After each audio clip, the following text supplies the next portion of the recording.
है कि पूरी दुनिया की सबसे बड़ी पॉलिटिकल पार्टी कौन सी है, वो है Bharatiya Janata party. Bharatiya Janata party communist party of China से भी बड़ी पार्टी है।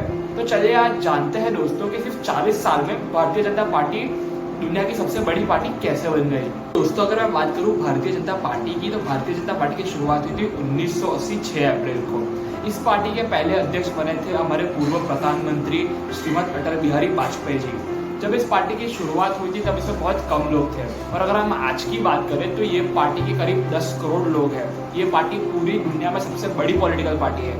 अगर हम बात करें सबसे पहले लोकसभा इलेक्शन की जो भारतीय जनता पार्टी ने लड़े थे, वो 1984 में लड़े थे।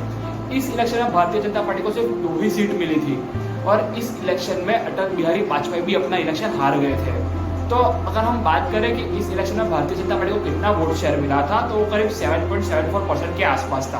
अगर मैं बात करूं इसके बाद के चुनाव की, तो वो हुए थे 1889 में, और इस इलेक्शन में भारतीय जनता पार्टी को 85 सीट्स मिली थी, जो पिछली बार की कंपैरिजन में 83 सीट्स ज़्यादा थी। और इस बार भारतीय जनता पार्टी का वोट शेयर करीब 11.36% था। अगर मैं बात करूं इसके बाद के इलेक्शन की, तो वो हुआ था 1991 में। इस बार भारतीय जनता पार्टी का किस्मत बहुत अच्छी थी। इस बार भारतीय जनता पार्टी को 120 सीटें मिली थी, और इस बार इनका वोट शेयर करीब 20% के आसपास था। तो अगर मैं बात करूं 1996 के इलेक्शन की, तो ये इलेक्शन बीजेपी के लिए टर्निंग पॉइंट साबित हुआ। इस इलेक्शन में बीजेपी को 181 सीट्स मिली। उनका वोट परसेंटेज करीब 24% के आसपास था, और इस इलेक्शन में बीजेपी को सहयोगी का सहयोग भी मिला, और उनके सबसे बड़े सहयोगी थी AIADMK जयललिता। आप ये बात याद रखिए, मैं आपको आगे समझाता हूँ कि ये सबसे बड़ा सहयोगी क्यों है।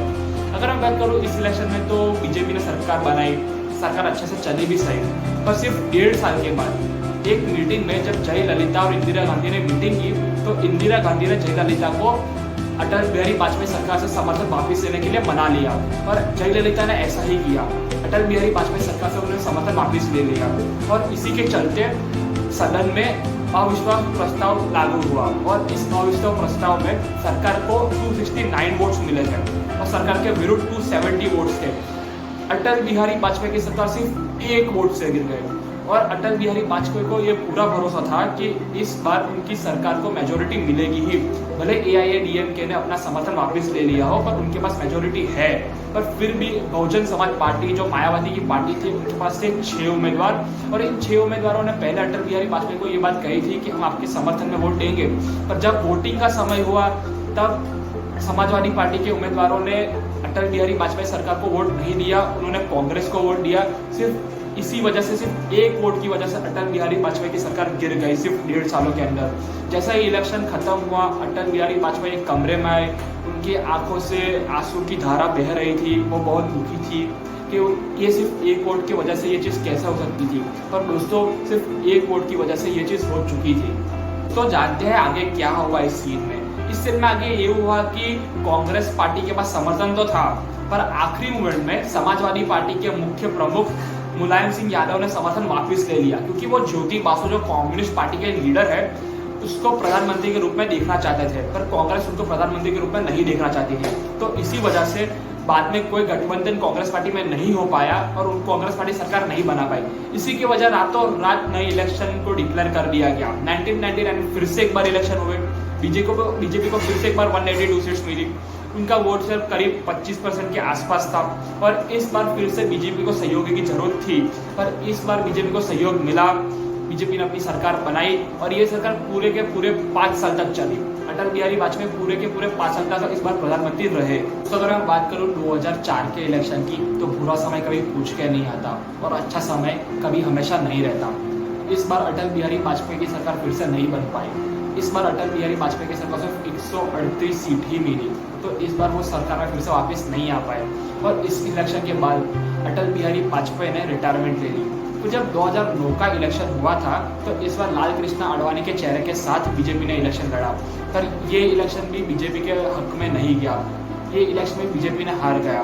पर मैंने पहले ही आपको एक बात कही थी कि बुरा समय हमेशा नहीं रहता, अच्छे दिन फिर आते हैं, और इसी अच्छे दिन का वादा लेके आए मोदी जी, और मोदी जी ने आके ही कमाल कर दिया दोस्तों। अगर मैं बात करूँ 2014 के इलेक्शन की, तो इस बार भारतीय जनता पार्टी को लाल कृष्ण आडवाणी के चेहरे पर भरोसा नहीं था, क्योंकि वो 2009 में इलेक्शन हार चुके थे। तो इस बार भारतीय जनता पार्टी को एक नया चेहरा चाहिए था प्रधानमंत्री की कुर्सी के लिए। तो इस बार भारतीय जनता पार्टी ने दाव नरेंद्र मोदी पे चला, और ये क्या दाव था साहब। इस बार भारतीय जनता पार्टी को 282 सीट्स मिली और भारतीय जनता पार्टी पूर्ण बहुमत के साथ इस बार सरकार बनाई, और इसको इस बार किसी भी सहयोग की जरूरत नहीं थी। यही करिश्मा 2019 में एक बार फिर नरेंद्र मोदी ने करके दिखाया।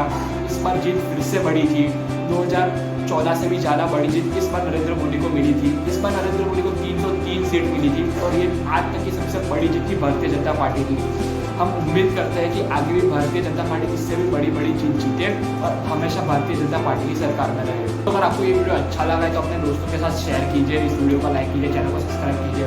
और आप कौन सा टॉपिक पे अगला वीडियो चाहते हैं ये मुझे नीचे कमेंट सेक्शन में बताइए। अगर आपको मेरी इस वीडियो में कोई गलती लगी तो आप मुझे वो भी नीचे कमेंट सेक्शन में बताइए। धन्यवाद।